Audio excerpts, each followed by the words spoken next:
In September 2024, during a modernization renovation at the renowned Boston General Hospital, construction workers discovered something behind a sealed wall that would finally solve one of the most disturbing missing person cases in American medical history. What Lauren White and her team of architects found hidden in the depths of the surgical center would reveal a truth so shocking that it would shake the foundations of medical trust and forever change how we think about safety in hospital environments. For 11 years, the Johnson family, medical colleagues, and investigators wondered what had happened to Dr. Sarah Johnson, a brilliant 32-year-old cardiovascular surgeon who disappeared without a trace after completing an emergency surgery in October 2013. For more than a decade, they scoured Boston, investigated patients, and explored every possible theory about her whereabouts. For 11 years, the answer they sought was literally within the walls of the very hospital where she had saved hundreds of lives. If you're enjoying this story, don't forget to subscribe to the channel and ring the notification bell so you don't miss our upcoming cases. Today, we're going to unravel a mystery that exposes the hidden dangers that can exist even in society's safest and most trusted places, and demonstrates how sometimes those who dedicate their lives to saving others can become victims of the very colleagues they trust most. This is the story of a talented surgeon who paid the ultimate price for her dedication, of an investigation that challenged the limits of medical ethics and hospital confidentiality, and of how a discovery during a routine renovation finally brought answers that had remained buried for more than a decade. Prepare yourself for a revelation that will prove that sometimes monsters aren't strangers. They work alongside us every day. Sarah Johnson was only 32 years old in October 2013, but she had already established a reputation as one of the most promising cardiovascular surgeons on the East Coast. With her blonde hair always tied in a perfect surgical bun and her blue eyes that radiated the calm confidence necessary to operate on human hearts, Sarah was known by both patients and colleagues as a doctor who combined exceptional technical skill with genuine compassion. Her height of 1 meter 70 centimeters and commanding presence in the operating room created an atmosphere where medical teams felt safe even during the most complex and risky procedures. Sarah always dressed impeccably, perfectly fitted uniforms, always clean surgical shoes, and a posture that reflected years of rigorous training and medical discipline. She had the habit of personally checking each instrument before every surgery, a meticulousness that saved countless lives throughout her career. Sarah's journey to becoming a cardiovascular surgeon had begun after a transformative experience during her childhood. At 12 years old, she had witnessed her grandmother survive an emergency heart surgery, an event that inspired her to dedicate her life to saving others the same way doctors had saved someone she loved. Sarah always said she wanted to be the person who gave families the miracle that her family had received, explained her younger sister, Lisa Johnson. Sarah obtained her medical degree from Harvard Medical School in 2005, with academic distinction and special recognition for her research in minimally invasive techniques for cardiac surgery. During her residency in general surgery at Massachusetts General Hospital, she worked 80 to 100 hours per week, demonstrating a dedication that impressed even the most demanding supervisors.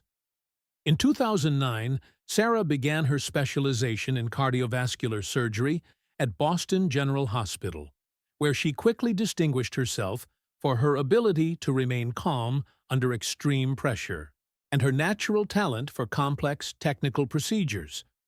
In 2011, at 30 years old, she became the youngest cardiovascular surgeon to receive a permanent position at Boston General, an achievement that reflected both her exceptional talent and incomparable work ethic. Sarah had a natural gift for cardiac surgery that appears once in a generation, explained Dr. Robert Chen, head of the cardiovascular department, who had been Sarah's mentor during her specialization. She could perform procedures that other surgeons considered impossible and make it look easy. But more than that, she never lost sight of the fact that each patient was a real person with family who loved them. Sarah's specialty was coronary revascularization surgery and valve replacement, procedures that required millimetric precision and years of experience to master. During her 4 years as a staff surgeon at Boston General, she had performed more than 800 surgeries with a success rate of 97.3%, significantly above the national average for complex cardiovascular procedures. Sarah maintained an intense workload, frequently performing 3 to 4 surgeries per day when she was on duty. She typically worked 60 to 70 hours per week, including night shifts for cardiovascular emergencies that arrived at the emergency room. Despite the extreme demands of the profession, she never showed stress or fatigue when she was in the operating room. Sarah was known for her ability to function on 2 hours of sleep and still perform perfect surgeries, observed Dr. Patricia Martinez, an anesthesiologist who worked with Sarah in hundreds of procedures. She had a physical and mental endurance that was almost superhuman. Patients frequently commented that they felt safer knowing that Dr. Johnson was operating. Despite her intense dedication to work, Sarah maintained close relationships with colleagues and a balanced personal life. She had been engaged to Dr. Michael Thompson, a neurologist at the same hospital, for 2 years. The couple had met during residency and developed a relationship based on mutual professional respect and understanding of medicine's demands. Sarah was known in Boston's medical community for her presentations at conferences about innovative techniques in cardiac surgery and for her research work on methods to reduce post-operative recovery time. She had published 23 articles in specialized medical journals and was collaborating on a textbook about modern cardiovascular surgery. Sarah's surgical style was known for its meticulous precision and impressive speed. She could complete a triple bypass surgery in 3.5 hours, when other surgeons took 5 to 6 hours, without compromising quality or safety.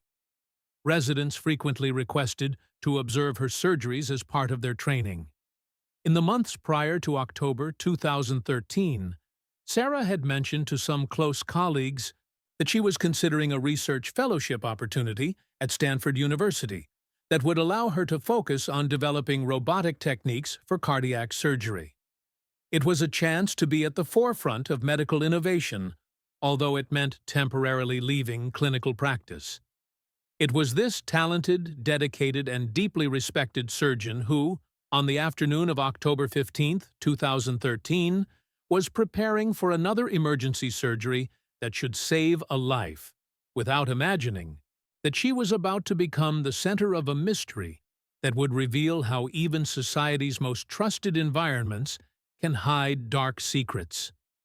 The afternoon of October 15, 2013 was cold and humid in Boston, with a temperature of 12 degrees Celsius and a dense fog that made the city gray and melancholic.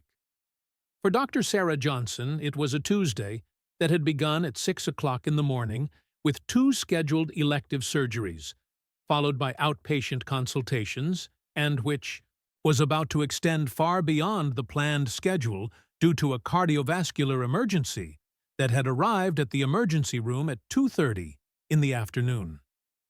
Sarah had arrived at Boston General Hospital at 5:30 in the morning, as she always did, to review medical records and mentally prepare for the surgical day. Dr. Patricia Martinez, the anesthesiologist who worked regularly with Sarah, noticed that the surgeon seemed slightly more tired than usual. She had been on call during the IBB weekend and had performed 3 emergency surgeries in 48 hours. Sarah mentioned that she was anxious to finish the day and have a quiet evening with Michael, Patricia recalled.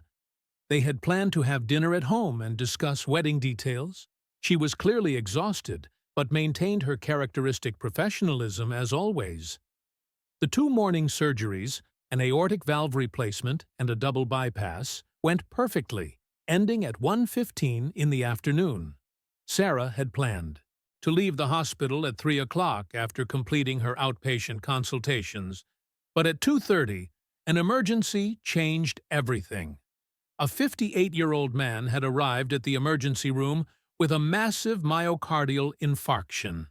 The patient was in cardiogenic shock when he arrived, explained Dr. Kevin Anderson, the cardiology resident who had made the first assessment.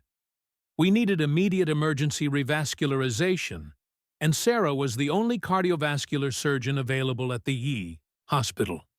She didn't hesitate for a second to accept the case.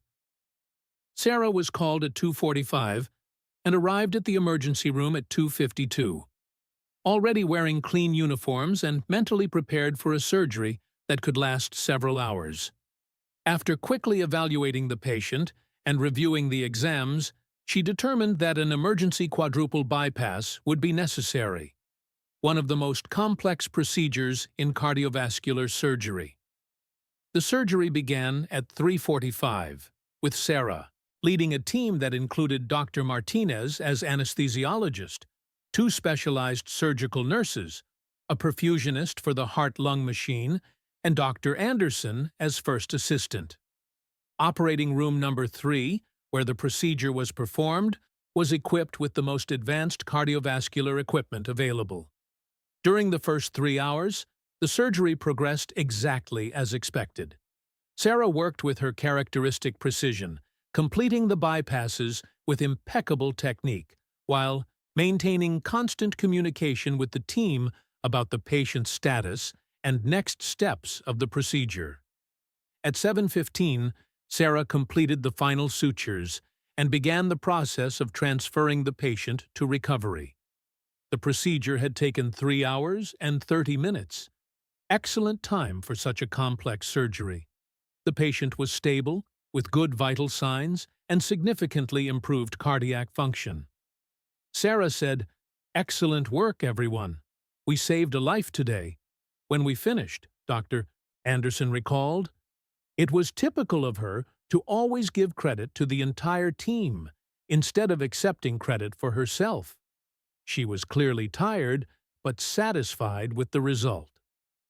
At 7:45, after ensuring that the patient was stable in the recovery room and that all post-operative orders had been written, Sarah informed the team that she was going to change clothes and go home. She waved to the nurses in the recovery room and walked toward the medical locker rooms, as she had done hundreds of times before. Dr. Martinez was the last person to have a substantial conversation with Sarah. She mentioned that she was grateful the surgery had gone well and that she was anxious to relax with Michael. She said she planned to sleep for 10 consecutive hours after 3 days of emergency surgeries. At 8 o'clock, Sarah entered the women's medical locker room to change from her uniform to street clothes.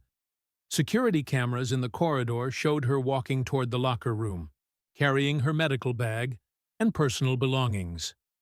It was 8:03 when she disappeared from camera view. At 9:30, when Sarah had not arrived home as expected, Michael Thompson tried calling her cell phone. The call went straight to voicemail, which was unusual because Sarah always kept her phone charged and accessible for emergency calls from the hospital. At 10 o'clock, increasingly worried, Michael called the hospital to check if Sarah was still there. Security confirmed that she had not been seen leaving the building, but also could not locate her anywhere on the hospital premises. At 10:30 on the night of October 15, 2013, when Dr. Sarah Johnson had been missing for 2.5 hours under completely inexplicable circumstances, hospital security initiated a systematic search of the entire Boston General Hospital, a 12-story building with more than 800 rooms and countless storage areas, mechanical spaces, and service. Corridors. Michael Thompson arrived at the hospital at 11:15 in an obvious state of desperation. As a neurologist who worked in the same building, he had access to many areas and joined the search effort, checking places where Sarah might have gone to rest or take care of personal matters after a long surgery. Michael was clearly in panic, which made us realize this wasn't just a communication failure, said James Wilson, head of hospital security, who coordinated the initial search. Sarah was known for being religiously punctual and responsible. For her to disappear without communication was completely out of character. The first significant discovery came at 11:45, when security found Sarah's street clothes, purse, car keys, and cell phone in her locker in the women's medical locker room. Everything was arranged neatly exactly as she normally left her belongings when changing clothes for surgeries. Finding her personal items made it clear that something serious had happened, Wilson explained. Sarah obviously had not left the building voluntarily. Her car keys were there, her cell phone was there, and her street clothes were folded in her locker. She was still wearing her uniform when she disappeared. Hospital administration immediately contacted Boston police at 12:15 on October 16th. Detective Sergeant Maria Rodriguez arrived at 12:45 with a team of officers specialized in missing person cases. Given that the disappearance occurred in a medical facility with restricted access, investigators immediately suspected crime or a medical emergency. When a doctor disappears from their workplace without explanation, you consider multiple scenarios, Rodriguez explained. Medical emergency, kidnapping, workplace violence, or even more complex situations involving relationships with patients or professional conflicts. Initial analysis of the women's locker room revealed that Sarah's locker had been opened, with her personal combination suggesting that she accessed it normally to get something or store items. There were no signs of struggle, forced entry, or any disturbance beyond her absent presence. Everything in her locker was perfectly organized, exactly as you would expect from someone like Sarah, Rodriguez observed. But there was one detail that seemed strange. Her medical badge and hospital identification were missing, although her car keys and other personal items were still there. During the first 24 hours, investigators conducted extensive interviews with everyone who had worked with Sarah on October 15th. The surgical team, recovery nurses, residents, and other doctors provided consistent accounts about Sarah's behavior and state of mind during the day. Dr. Patricia Martinez provided particularly detailed information about Sarah's mental state during the emergency surgery. Sarah was tired, but completely professional and focused, Martinez told investigators. She expressed satisfaction about saving the patient's life and mentioned being anxious to go home to Michael. There was absolutely nothing in her behavior that suggested distress, fear, or any intention to leave voluntarily. The most disturbing discovery came when investigators reviewed the hospital's security camera footage. The cameras showed Sarah entering the locker room at 8:03, but there was no record of her leaving. More concerning, the cameras covering exits from the locker room area had mysteriously failed between 8 o'clock and 8:30 on October 15th. The security footage failure during exactly the period when Sarah disappeared was highly suspicious, Rodriguez explained.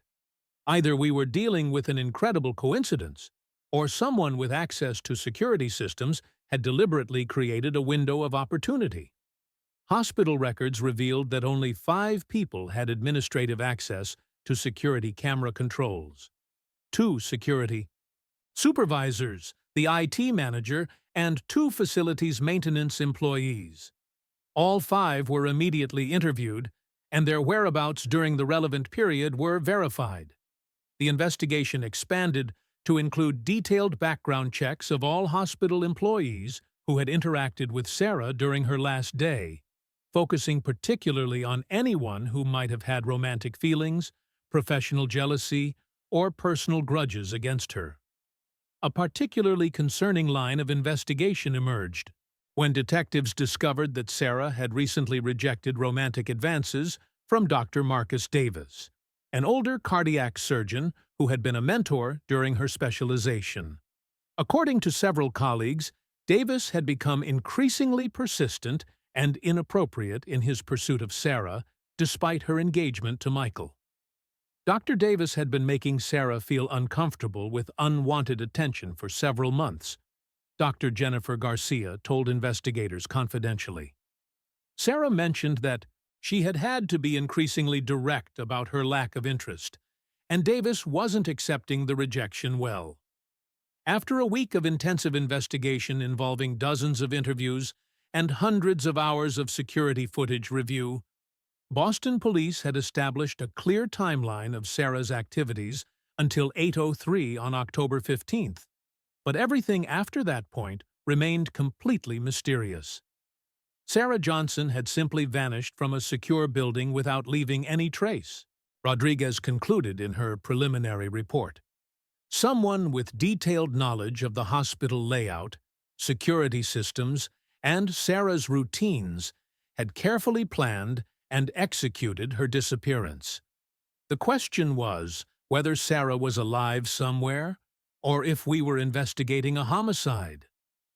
The years that followed Dr. Sarah Johnson's disappearance were marked by a relentless search that transformed not only her family, but the entire Boston medical community into determined advocates for truth.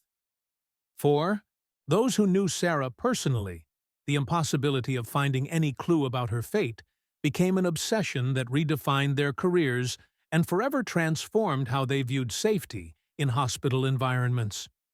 Michael Thompson never managed to return completely to neurology. After 6 months of emotional medical leave, he returned to Boston General Hospital. But colleagues noticed a fundamental change in his personality. The doctor, who had previously been known for his laser focus and confidence during complex procedures, had become someone who visibly struggled to concentrate, frequently distracted by thoughts about Sarah.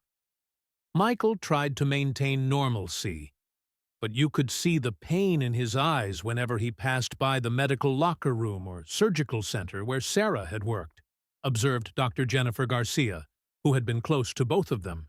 He frequently left surgeries abruptly during breaks because certain sounds or smells reminded him of the last day he had seen Sarah. Michael spent the first 3 years after 2013 using virtually all his savings, more than $95,000, hiring private investigators, consultants in missing person cases, and even psychics who claimed to have the ability to locate missing people. Every potential lead, no matter how remote, received complete investigation and financial resources he couldn't really afford to spend.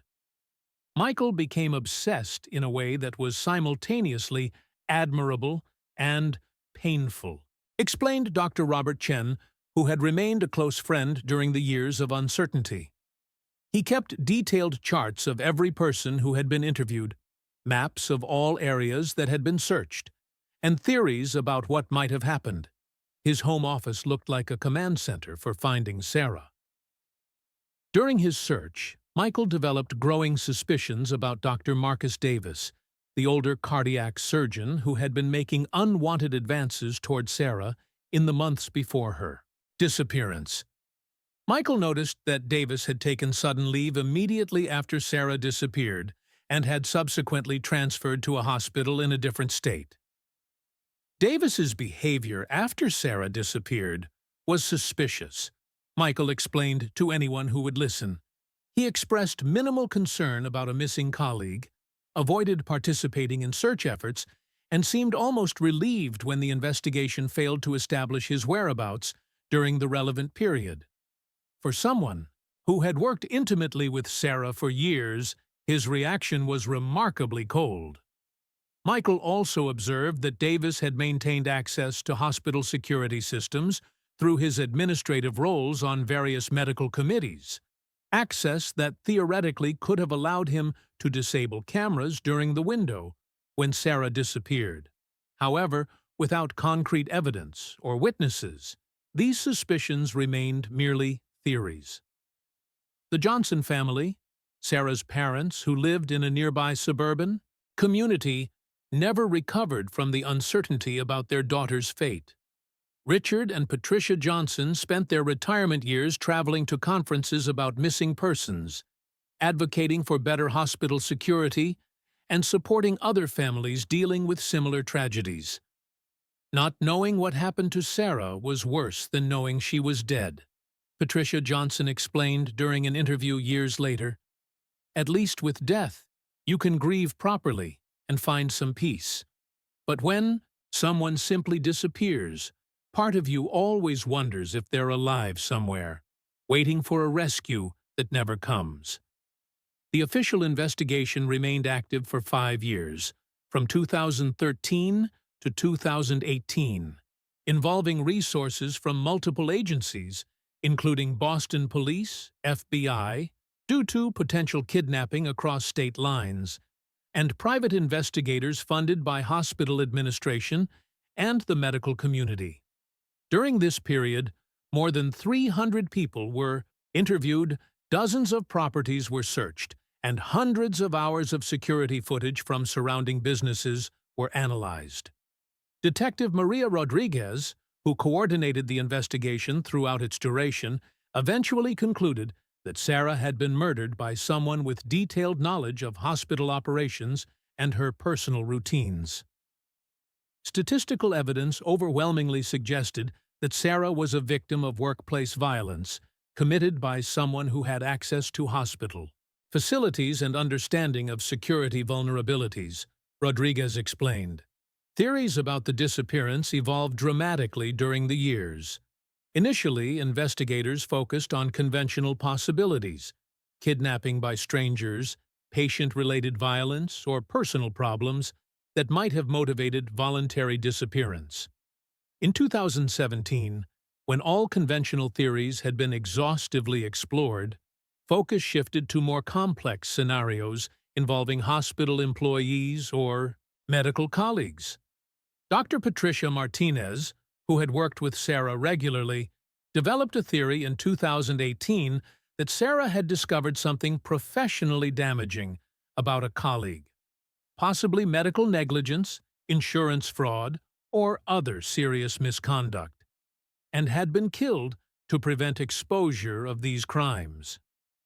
Sarah was meticulous about patient care and medical ethics, Dr. Martinez explained. If she had discovered a colleague engaging in dangerous or illegal practices, she wouldn't have hesitated to report through appropriate channels. Someone might have killed her to protect their career or avoid criminal prosecution. This theory gained credibility when, in 2019, a federal investigation unrelated to Sarah's case revealed that several doctors at Boston General had been involved in an insurance fraud scheme during the period 2012 to 2014. Although none of these doctors were directly connected to Sarah's disappearance, the discovery demonstrated that serious misconduct was occurring exactly during the period when she disappeared. The impact of the case on hospital security was profound and lasting. Boston General implemented comprehensive reforms, including 24-hour security escorts for employees working late hours, complete replacement of security camera systems with backup power sources, and mandatory check-in procedures for anyone working alone in hospital facilities after normal hours. In 2020, 7 years after the disappearance, Sarah Johnson was officially declared dead by a Massachusetts court. The decision was devastating for Michael Thompson and the Johnson family, who had maintained hope during 7 long years. "Legally, she's dead," Michael said during an emotional statement. "But without a body, without concrete evidence of what happened, part of us can never accept that reality." The death declaration allowed the family to finally hold a memorial service for Sarah. More than 600 people attended, including medical colleagues, patients she had saved, and families of other missing persons who had been inspired by the persistence of Sarah's loved ones. Lauren White had joined the Boston architectural firm Harrison and Associates in 2022 as a specialist in healthcare facility modernization, bringing 15 years of experience in hospital design and renovation projects. In August 2024, she was assigned to lead a major renovation of Boston General Hospital's Cardiac Surgery Center, a project that would modernize operating rooms, improve patient flow, and implement cutting-edge medical technology. The cardiac surgery renovation was a once-per-decade project, White explained. We were essentially demolishing and rebuilding entire surgical suites to accommodate robotic surgery systems and other advanced equipment that didn't exist when the original building was constructed in the EA2, 1970s. Renovation work began in September 2024, requiring careful coordination with ongoing medical operations. Operating rooms were taken out of service sequentially to allow the hospital to maintain cardiac surgery capacity while construction progressed. White's team worked primarily during nighttime hours and weekends to minimize disruption to patient care. On September 18, 2024, White was conducting a detailed structural assessment of the walls behind operating room number 3, the same room where Sarah had performed her last surgery 11 years before. Hospital plans indicated that the area contained only basic service lines and structural supports, nothing that would complicate planned renovations. I was using ground-penetrating radar to check the wall composition when the instrument detected an anomaly, White recalled. There appeared to be a void space behind what should have been solid masonry. Construction. The initial assumption was that we had found an abandoned service duct or debris from old construction. White's team carefully removed a section of wall covering to investigate the structural anomaly. What they discovered behind the false wall panel was a sealed compartment approximately 2 meters high, 1.5 meters wide, and 1 meter deep, essentially a hidden room that had been concealed during some previous construction project. More disturbing was what occupied the compartment. Carefully organized personal items including medical uniforms, a doctor's coat with Dr. Sarah Johnson embroidered on the lapel, and personal belongings that appeared to have been preserved in a dry, sealed environment for many years. When I saw medical items with Sarah Johnson's name, I immediately understood the significance of the discovery, White explained. Sarah Johnson's disappearance was still a regular topic of conversation among hospital staff. Finding her belongings in a hidden space was immediately terrifying and revealing. White stopped work immediately and contacted hospital administration, who called Boston police at 3:47 in the afternoon. Detective Captain Robert Wilson arrived with a forensic team at 4:30 to begin careful excavation of the hidden compartment. Forensic analysis revealed that the compartment had been professionally constructed, probably during a hospital renovation project in the late 1990s or early 2000s.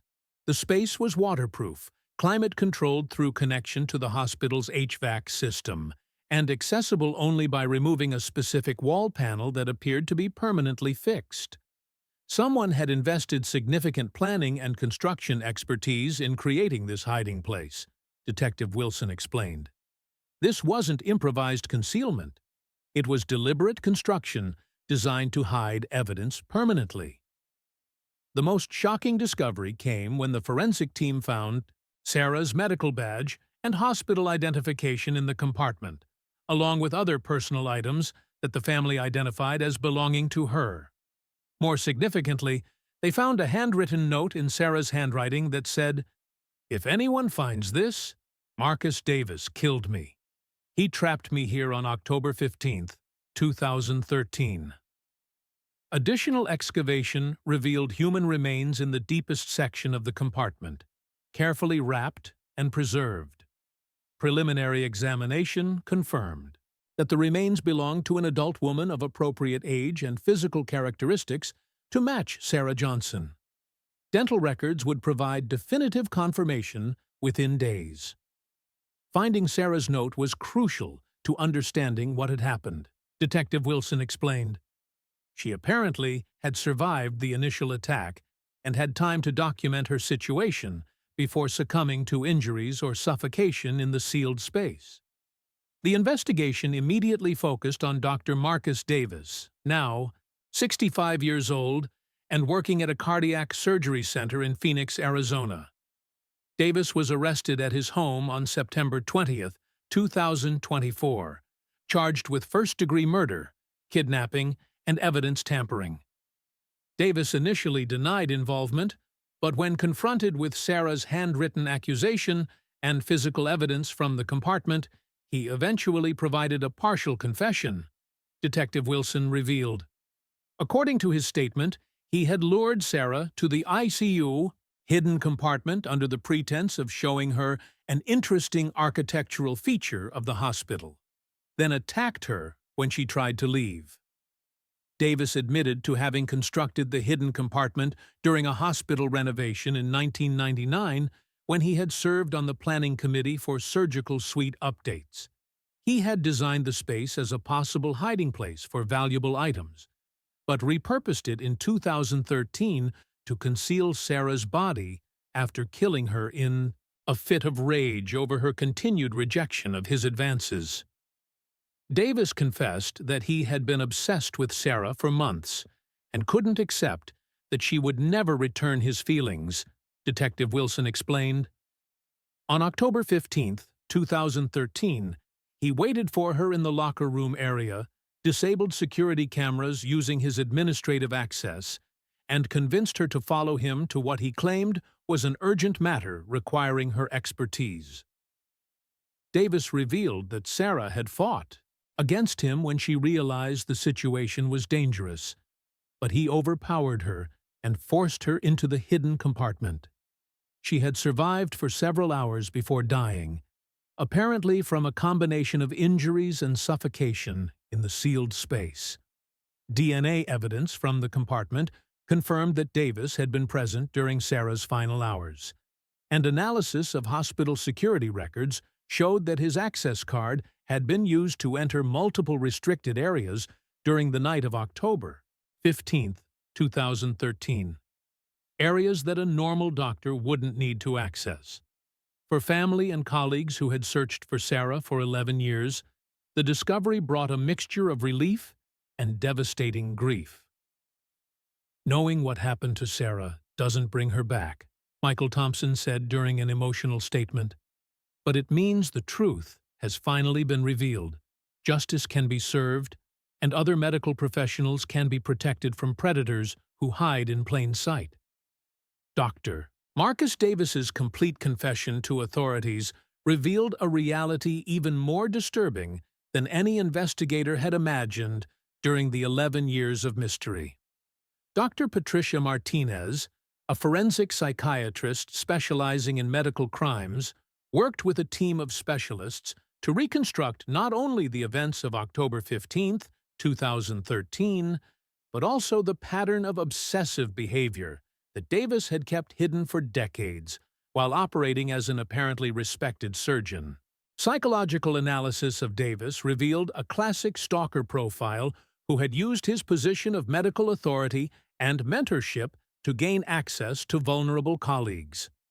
Dr. Martinez explained that Davis had developed throughout his career a sophisticated strategy for identifying, pursuing, and attacking women who worked under his supervision or influence. Davis confessed that he had observed Sarah for more than 2 years, studying her routines, personal preferences, and emotional vulnerabilities, Dr. Martinez explained. He deliberately cultivated a mentorship relationship with Sarah during her specialization, creating opportunities to be alone with her and normalizing behaviors that gradually became inappropriate and threatening. Reconstruction of the events of October 15, 2013, showed that Davis had taken advantage of the moment when Sarah was alone in the locker room to confront her about her rejection of his romantic advances. When she tried to leave and threatened to report his behavior to hospital administration, Davis physically attacked her and forced her into the secret compartment he had built 15 years earlier. Davis admitted that his initial intention was to teach Sarah a lesson about rejecting him, Detective Captain Robert Wilson revealed.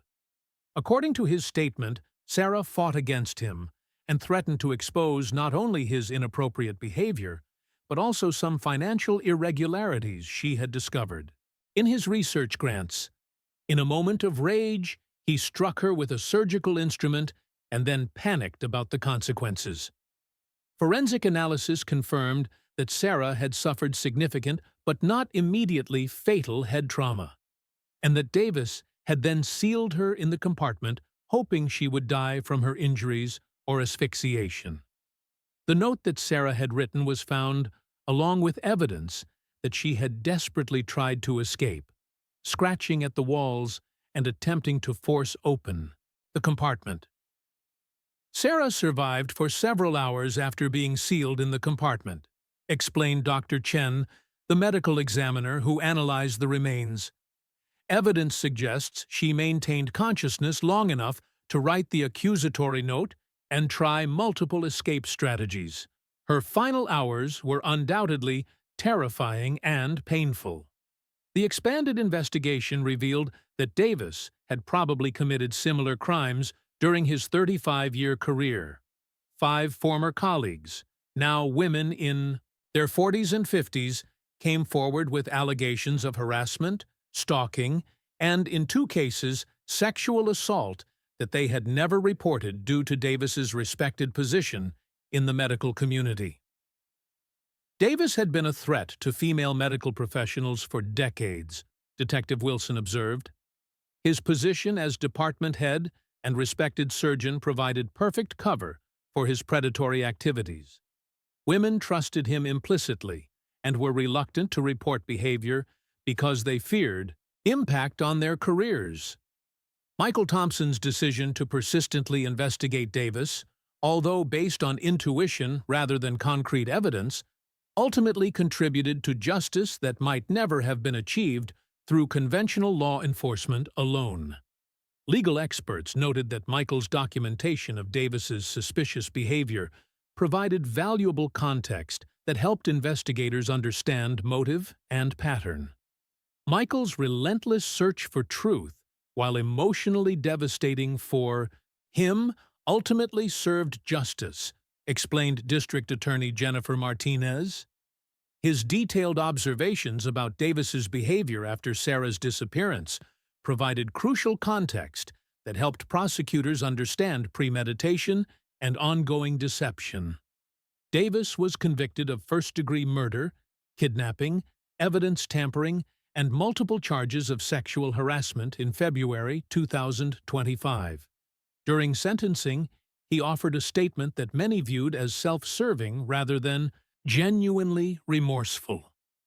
"I want Sarah's family to know that I never intended for this to escalate to murder," Davis said. "Sarah was brilliant and beautiful, and I became obsessed in a way I couldn't control." Michael Thompson responded to Davis's statement with controlled fury during the victim impact hearing. "You didn't lose control in a moment. You stalked my fiancée for years, built a secret chamber to hide evidence, and then allowed her family to suffer through 11 years of uncertainty. You don't feel sorry that Sarah died. You feel sorry that you finally got caught." Davis was sentenced to life in prison without possibility of parole. At 65 years old, he will die in prison, an outcome that brought some measure of satisfaction to a family that had suffered through more than a decade of agonizing uncertainty. Lisa Johnson, Sarah's sister, delivered a powerful victim impact statement that highlighted the lasting damage Davis had inflicted on the entire medical community. "You didn't just kill our sister. You destroyed the trust that patients and colleagues had in the medical profession. Every female doctor who now fears working alone, Every patient who wonders if their doctor might be a predator carries part of the damage you caused. The discovery also led to comprehensive changes in how hospitals monitor and protect medical staff. Boston General implemented revolutionary security protocols, including mandatory escort systems for staff working in isolated areas, comprehensive background checks that include psychological evaluations, and anonymous reporting systems for workplace harassment. Sarah's case taught us that we need to look more carefully at power dynamics within medical hierarchies, explained Dr. Jennifer Garcia, who became an advocate for medical workplace safety. Predators often hide behind professional respect and authority. We now train staff to recognize warning signs and feel empowered to report concerning behavior regardless of the perpetrator's status. Michael Thompson and the Johnson family established a foundation dedicated to improving safety protocols for medical professionals and providing support for families experiencing similar tragedies. The Dr. Sarah Johnson Foundation for Medical Professional Safety has already funded safety improvements at 34 hospitals and trained more than 1,200 medical staff in recognizing and responding to workplace predators. Sarah's death cannot be undone, but her legacy can help protect other medical professionals, Michael explained during the Foundation's inaugural event. If our tragedy prevents even one family from experiencing what we went through, then Sarah's life will have had meaning beyond the 32 years she was with us. The compartment where Davis had hidden Sarah was permanently sealed after forensic analysis, and the area was converted into a memorial meditation room dedicated to her memory. A plaque simply says, Dr. Sarah Johnson, 1981 to 2013. Healer, teacher, forever in our hearts. Boston General Hospital never fully recovered from the revelation that a predator had operated among its most trusted staff for decades. Several department heads resigned, safety protocols were completely redesigned, and the institution underwent extensive review of hiring and supervision practices to ensure that similar crimes could never occur again. We all trusted Marcus Davis completely, said Dr. Robert Chen during an emotional interview. The idea that someone could maintain such a convincing professional facade while being a monster underneath challenges everything you think you know about judging character. Sarah's case taught us that vigilance is essential even among our most respected colleagues. For the national medical community, Sarah's story became a watershed moment that forced reconsideration of workplace safety protocols and power structures that potentially enable predatory behavior.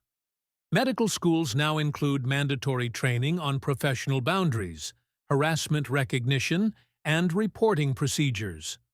In October 2024, exactly 11 years after her disappearance, Sarah Johnson was finally laid to rest in a Boston memorial service attended by more than 800 people from the medical community who had never forgotten her contributions to healing and her tragic fate. Having Sarah back, being able to properly honor her memory, gives us a kind of peace we hadn't experienced in 11 years, Michael said during the memorial service. We know where she is now. We know what happened.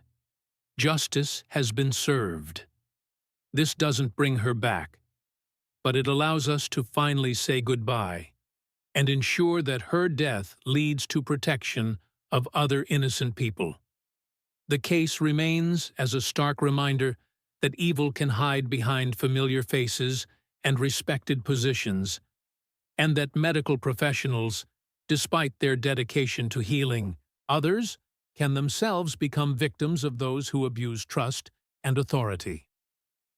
Sarah Johnson's story demonstrated both the devastating impact of workplace predators and the extraordinary measures that loving families will take to seek truth and justice, no matter how long it takes or what obstacles they must overcome. After 11 years of agonizing uncertainty, Sarah Johnson finally rests in peace, knowing that her fiancé never gave up searching for her and that justice was ultimately served. Her memory lives on through a foundation dedicated to protecting other medical professionals and in the hearts of a community that learned that even healers need protection from those who would do them harm.